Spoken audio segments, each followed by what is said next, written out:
তুলসী মালা আর কেউ যদি তিলক সেবা করতে পারে, এগুলো হলো আমার গৌর হরির ভূষণ।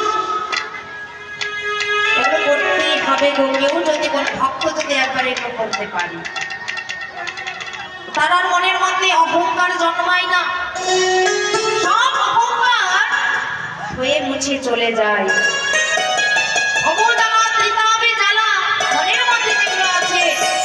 সেগুলো আর থাকতে পারে না। কিসের গুণে ভুলে চলে যায় গো? একমাত্র নামের গুণে। এইখানে মনিটর যদি একবার নামকে আশ্রয় করতে পারে, কণ্ঠে তুলসী মালা ধারণ করতে পারে, তিলক সেবা করতে পারে, তার মনের মধ্যে ভক্তি জন্মাবেই জন্মাবে। অহংকার আর কিছু থাকবে।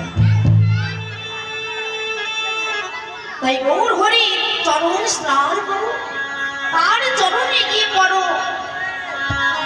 মায়ার সংসারে পড়ে না থেকে হাগর প্রাণ গৌর বলে কাঁদো, দেখবে তোমাদের আর কোনো কষ্ট থাকবে না, কোনো জ্বালা থাকবে না। তিনটি জ্বালা আছে তো, ত্রিতাপে জ্বালা। সেই জ্বালাগুলো কি কি? সাংসারিক জ্বালা। সংসারের জ্বালার কথা বলেনি। সংসারের জ্বালা আমাদের সকলেরই আছে, আছে না গো? কারো ছেলেকে নিয়ে জ্বালা, কারো মেয়েকে নিয়ে জ্বালা, কারো স্বামীকে নিয়ে জ্বালা, যার যেমন সমস্যা। প্রত্যেকের জ্বালা, এখানে যারা যারা বসে আছি সবারই কিন্তু আমাদের মনের মধ্যে জ্বালায় আছে। কে বলতে পারবো না যে না আমার তো কোনো জ্বালা নেই, আমি খুব সুখী আছি?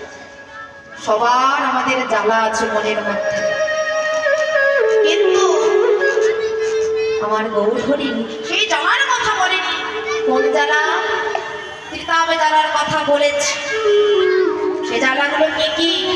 আদি দৈবিক, আদি ভৌতিক, আদি আধ্যাত্মিক। এই যে ত্রিতাপে জ্বালা, এই জ্বালাগুলো আমাদের মনের মধ্যে আছে। এই জ্বালাগুলো একমাত্র যদি নাম করা যায়, যদি বদনে কৃষ্ণ নাম করা যায়, হরি বল হরি বল, ভক্ত সঙ্গ করা